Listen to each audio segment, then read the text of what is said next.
अस्सलाम वालेकुम नाजरीन, आप देख रहे हैं INN चैनल। मैं हूं शेख अहमद अली। इस न्यूज़ बुलेटिन में आइए नज़र डालते हैं दिन भर की बड़ी खबरों पर।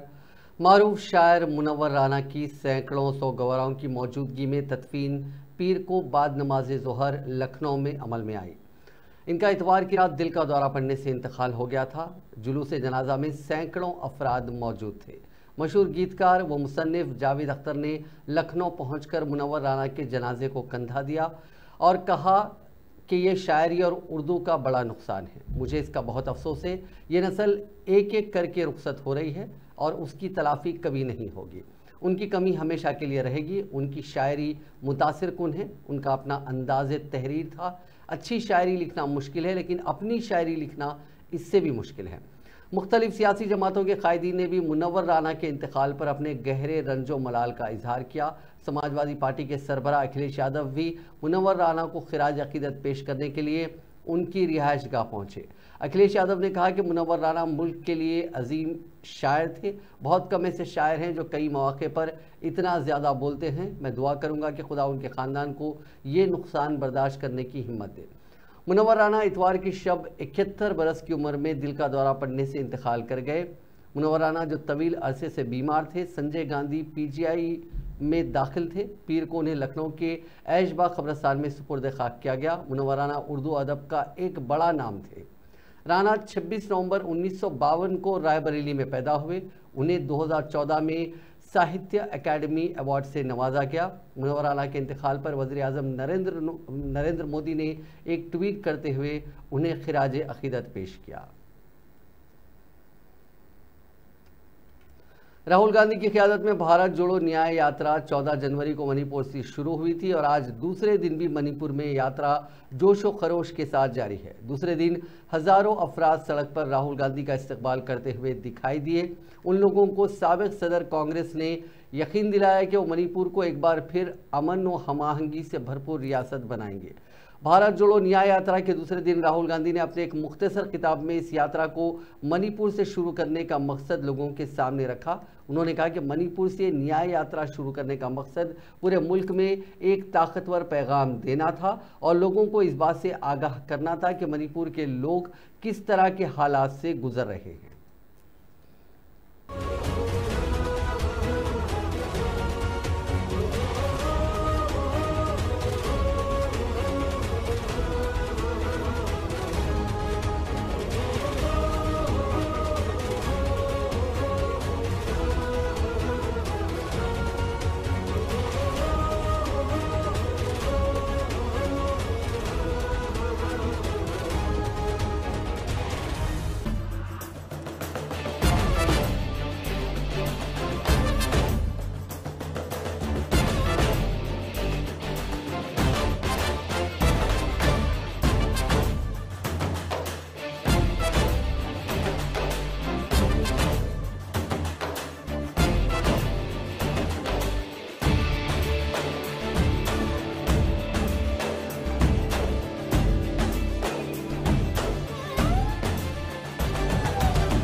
Obviously, it's a tragedy here, and from all sides.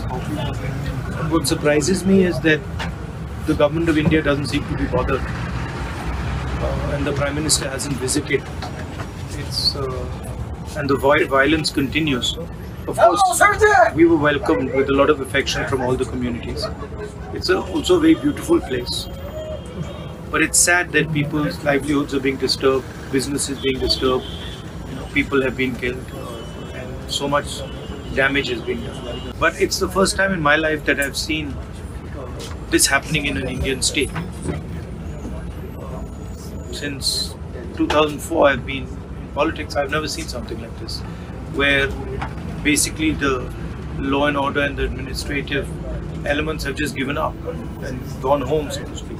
So we are quite committed to building. Congress leader Jairam Ramesh ने पीर को मणिपुर के मामले पर वजीर-ए-आजम नरेंद्र मोदी पर सख्त हमला किया। जयराम रमेश जो भारत जोड़ो न्याय यात्रा के लिए मणिपुर में राहुल गांधी के साथ हैं, उन्होंने कहा कि लोग हमसे सवाल कर रहे हैं कि पीएम मोदी ने मणिपुर का दौरा क्यों नहीं किया। जो रिलीफ कैंप के लोग भी आकर मिले थे राहुल जी से, उन्होंने भी कहा कि जो राहत हमें मिलना चाहिए वो अभी तक हमें उपलब्ध नहीं हो पाया है। वादे बहुत किए गए हैं पर वो पूरा नहीं हो पाया है। और सभी ने कहा कि राहुल जी को कि आप एक बार पहले भी आ चुके हैं, अभी भी आए हैं, आपका स्वागत है। हम पहचानते हैं कि आप हमारी दर्द और पीड़ा को महसूस करते हैं, क्योंकि बार बार राहुल जी ने जो कहा है और मैंने भी दोहराया है और कन्हैया जी ने भी कहा है, मणिपुर की पीड़ा, मणिपुर की संकट देश की पीड़ा और देश की संकट है। ये सिर्फ मणिपुर तक सीमित मसला नहीं है। ये बंटवारे की राजनीति जो की गई है, ध्रुवीकरण की राजनीति जो की गई है, समाज को बांटने की राजनीति जो विश्वास रखती है आरएसएस और बीजेपी, उसी का नतीजा हम देख रहे हैं। फरवरी 2022 में मैं इम्फाल में 1 महीने तक रुका था जब चुनाव चल रहा था। भारतीय जनता पार्टी को 2/3 बहुमत मिली, 2/3 अभूतपूर्व जनादेश मिला उनको। और देखिए 1 साल के अंदर वो जनादेश क्या हुआ। 3 मई से आप देख रहे हैं मणिपुर में जो सामाजिक सद्भावना दिखाई दे रहा था वो बिगड़ गई है। लाखों लोग, परिवार विस्थापित हो चुके हैं। 300 से भी ऊपर लोग मारे गए हैं। तो इस वातावरण में भारत जोड़ो न्याय यात्रा का आना, सभी समुदाय के लोगों ने इसका स्वागत किया है कल और आज सुबह। और राहुल जी ने एक ही बात कही। राहुल जी यात्रा के समय बोलते कम और सुनते ज्यादा, ये उनकी विशेषता है। उन्होंने ज्यादा कुछ कहा नहीं, वो सुने और उन्होंने कहा कि जो मांगे रखी गई हैं उनके सामने। कांग्रेस के रुकने पार्लियामेंट राहुल गांधी जिस गाड़ी में भारत जोड़ो न्याय यात्रा निकाल रहे हैं वो गाड़ी तेलंगाना की है। ऐसा महसूस होता है कि कांग्रेस पार्टी के लिए रियासत तेलंगाना सोने का अंडा देने वाली मुर्गी बन चुका है। तेलंगाना में कांग्रेस के बरसर इख्तिदार आने के अंदरून 1 माह ऐसा लगता है कि ऑल इंडिया कांग्रेस कमेटी का माली बोझ उठाने वाली ये रियासत बन गई है। तेलंगाना कांग्रेस कमेटी ने महंगी बुलेट प्रूफ वॉल्वो बस खरीदी है। इसका नंबर है TS09GF8055। इसमें कांग्रेस के रुकने पार्लियामेंट राहुल गांधी ने कल मणिपुर से भारत जोड़ो न्याय यात्रा शुरू की है। जराये के मुताबिक कांग्रेस कमेटी के नाम पर जारिया माह की 4 तारीख को खैरताबाद RTO ऑफिस में इस गाड़ी का रजिस्ट्रेशन करवाया गया। रजिस्ट्रेशन की तफसीलात के मुताबिक इस सोडागुनी लक्ष्मी नारायण नामी शख्स ने ये गाड़ी खरीदी है और ये गाड़ी ऑल इंडिया कांग्रेस के नाम पर रजिस्टर्ड है। वज़ीर आला रेवंत रेड्डी स्विट्जरलैंड में वर्ल्ड इकोनॉमिक फोरम के ज़िमन में मसरूफ़ हैं। आज दोपहर ज्यूरिच हवाई अड्डे पर काबिनी साथी श्रीधर बाबू के साथ वो वहां पहुंचे और वहां हिंदुस्तानी तारिकीन वतन के कई सरकर्दा अरकान से मुलाकात की और मुख्तसर बातचीत भी की। उन्होंने कहा कि तेलंगाना के तारिकीन वतन एक नए तेलंगाना का दोबारा तस्वुर करने और उसकी तामीर नौ के लिए एक दिलचस्प नए सफ़र का हिस्सा बनने के लिए पुरजोश है, जिसमें सबकी तरक्की, रियासत की मुतवाज़िन तरक्की और पेशरफ शामिल होगी। वो रियासती पवेलियन में जल्द ही तेलंगाना में सरमायाकारी मुहिम का आगाज़ करेंगे। वज़ीर ट्रांसपोर्ट पूनम प्रभाकर ने कहा कि कांग्रेस की हुकूमत 6 जमानतों पर अमलावरी को यकीनी बनाएगी। उन्होंने ज़िले करीमनगर में संक्रांति त्यौहार में हिस्सा लिया। इस मौके पर वज़ीर मौसूफ ने तमाम को संक्रांति की मुबारकबाद पेश की। साथ ही उन्होंने तमाम की खुशहाली, सेहतमंदी, बेहतर बारिश और ताबनाक मुस्तकबिल के लिए नेक तमन्नाओं का इजहार किया।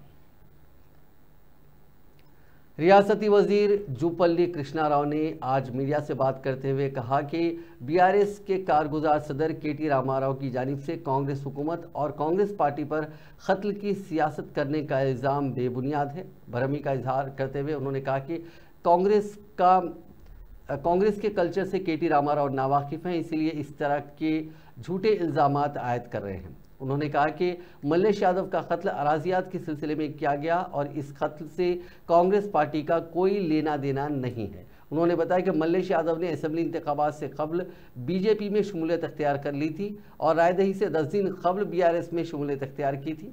उन्होंने केटी रामाराव को इंतबाह देते हुए कहा कि वो अपनी ज़बान को लगाम दें, वरना कांग्रेस पार्टी भी उन्हें मुँह तोड़ जवाब देगी। तलारी सत्यम ఆర్మూర్ నుంచి పోటీ చేసిండు, ఆయన ఆర్మూర్ నుంచి టీఆర్ తరఫున పోటీ చేసిన జీవన్ రెడ్డి గెలిచిండు. అయితే ఒక చెక్ బౌన్స్ కేసులో జీవన్ రెడ్డికి అనర్హుడుగా ప్రకటించాలని తలారి సత్యం హైకోర్టును ఆశ్రయిస్తే ఆ తర్వాత రోడ్డు ప్రమాదంలో తలారి సత్యం చనిపోయారు. ఇది ఎందుకు జరిగింది ఎవరు తెలుసు అంటే సత్యం దేవుని తెరక. ఎక్కడ ఎంక్వైరీ జరిగింది? ఖమ్మం కార్పొరేషన్లో ఇద్దరు కాంగ్రెస్ కార్పొరేటర్లు బీఆర్ఎస్ తిప్పుకున్నందుకు ఇద్దరిపై పీడీ యాక్ట్, అంటే ఇవి చాలా పీడీ యాక్ట్ పెట్టింది. ఇటువంటి చాలా ఉన్నాయి. అరే మా వనపర్తి జిల్లాలో మా నియోజకవర్గం సంబంధించి 26 కేసులు సివిల్ సప్లై సంబంధించి కోట్ల రూపాయలు ప్రభుత్వ సొమ్మును దూసుకొని 100 కోట్లు పడగలెత్తింది. ఏమీ లేనోడు 4 సంవత్సరాలు పడగలెత్తే 24 కేసులైనా ఆనాడు నుండి కమిషనర్ ఆఫ్ పోలీసు కూడా పీటీ యాక్ట్ పెట్టాలని రికమెండ్ చేస్తే కూడా ఆనాడున్న ఆ జిల్లా ఆయన చాలా గొప్పోడు, ధోతి మాస్టర్, ఇంకా పేరుంది కానీ వనపర్తి అడ్డగించి ఆ కేసు పెట్టుకుని చేసి, అంటే ఎవరు దాచిపెట్టింది? దొంగలు వెనకేసుకొచ్చింది ఎవరు? కూనికోలు వెనకేసుకొచ్చింది ఎవరు? అట్లాగే అసలు ఈ యొక్క రాజకీయ కక్ష సాధింపులకు పాల్పడ్డదే కేరాపడ్డ బీఆర్ఎస్ పార్టీ. చూడలేదా? ఎవరు హిందువులు అవుతారు? ఒక పార్టీ గెలిచిన ఇంకో పార్టీకి కొనుక్కున్నది ఎవరు? కోట్ల రూపాయలు కోసి ఎవరు హిందువులు చెప్పారా? అందుకంటే దొంగ అన్నట్టుగా అమ్ముతుంటే అది కరెక్ట్ కాదు. ఒకటి కాదు, చూస్తే ఒకటి కాదు మస్తు ఉన్నాయి. నేను జస్ట్ ఒక 10 నిమిషాలు నాకు వచ్చిన సమాచారం. మరి అప్పుడు దిశ హత్య, దిశ పోరాడిన దిశది మటర్ కాదా? అది మొత్తం యావత్ దేశం మొత్తం తిలకించింది కదా, కాదా?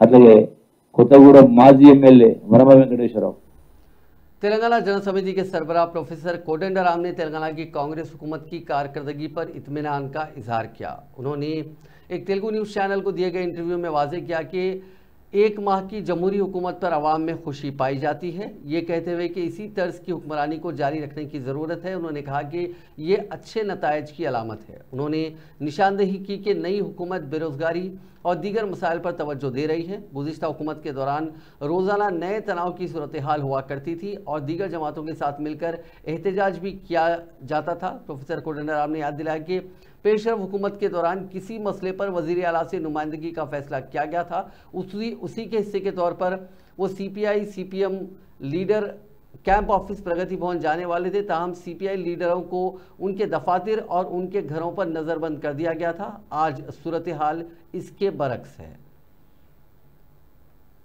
गवर्नर तेलंगाना डॉक्टर तमिलिसाई सौंदरराजन ने चेन्नई में पोंगल की तकरीब मनाई।